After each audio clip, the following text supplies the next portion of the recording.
าธุสาธุสาธุค่ะอันเลยหันอยู่ย่ำเดียวในก็เป็นป้อยคำสั่งคำจ้างและป้อยคำสั่งร้องและป้อยนุ่งขาวที่วัดหนองปึงตำบลอยู่ว่าอำเภอสันป่าต้องจังหวัดเชียงใหม่นะครับอ๋อที่วัดหนองปึงอยู่ว่าเซเวงสันป่าต้องเจดอนเก้งใหม่นะคะเมื่อในก็เป็นวันที่2 เดือนธันวาคมปี2แห่งไป22 เดือน8ใหม่4 ค่ำนะครับอ๋อ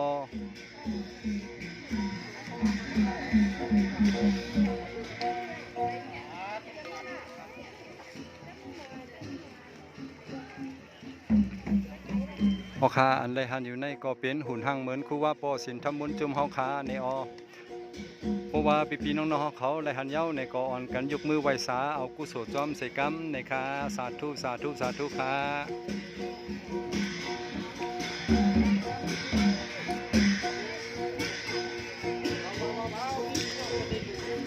พ่อค้าเมื่อในก็มีพี่น้องแต่เฮาค้าหลายตีหลายตั้งหลายวันหลายเมืองเตือนมาเหตุการณ์อยู่ที่ในเมืองซึ่งไทยไรมาเหตุการณ์ลีกองมูกุโสไรมาคำสั่งคำจ้างไรมานุ่งขาวตอนตาเจไรกุโสจับซ้อมห้อมไปเฮากาวันลืนเมื่อนานั้นในเขา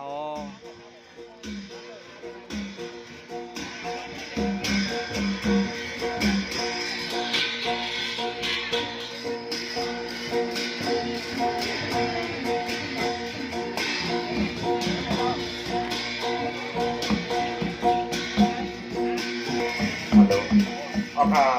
พี่น้องค่ะก็มักเยาๆในขนมผ่านมาตั้งนานค่ะ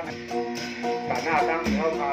พอค่ะอันมาภายหลังในก็ได้เป็นครูว่าเฮาค่ะหลายตีหลายตั้งหลายวัดหลายว่าที่อันมาเข้าโฮมปางป้อยวันเมื่อไหนในค่ะ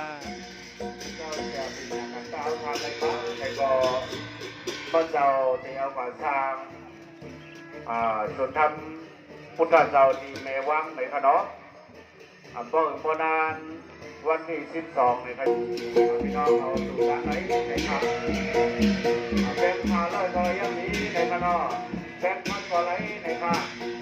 เจ้าหน้าที่บอกเป็นไรนั้นในเอาตอนใส่ใน4 ปีนั้นในขนม4 ปีชัดเจนเด่นนั่นในขนมเอาตอนใส่ใน4 ปีในครับคือต้องอันนี้ครับใครดูใครด้านนั้นเอาตอนใส่ใน4 ปีในครับเอาค่ะผู้เสริมวันนี้อันนี้เอาค่ะเลยหนุนรายการในก็ย้อนไปเป็นทางถึงตรงนี้ถึงพี่น้องเขาผู้ก็สาธุสาธุผู้เสริมอะไรเป็นเรื่องเหมือนกันตั้งบนตั้งเต็มสีกับในค่ะอ๋อค่ะมาตั้งหลังในก็เป็นเจ้าครูว่าปิญญาณันตาศิลาวัฒนาเจ้าก้อนจองวัดหนองปึงเฮาค่ะใน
กำปงยอได้แต่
ออกคาเมื่อในก็เป็นวันเสาร์นะครับเนาะเป็นวันที่2เดือนธันวาคมปี2เฮงไป22เนี่ย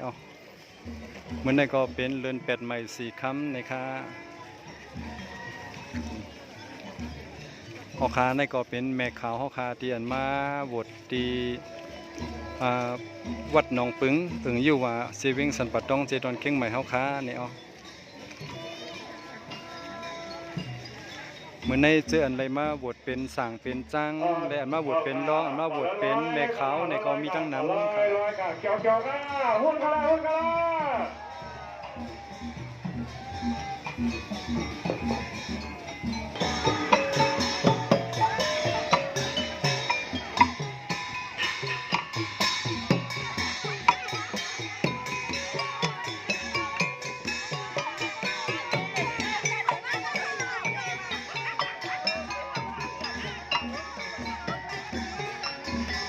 เอาเกี่ยวกัน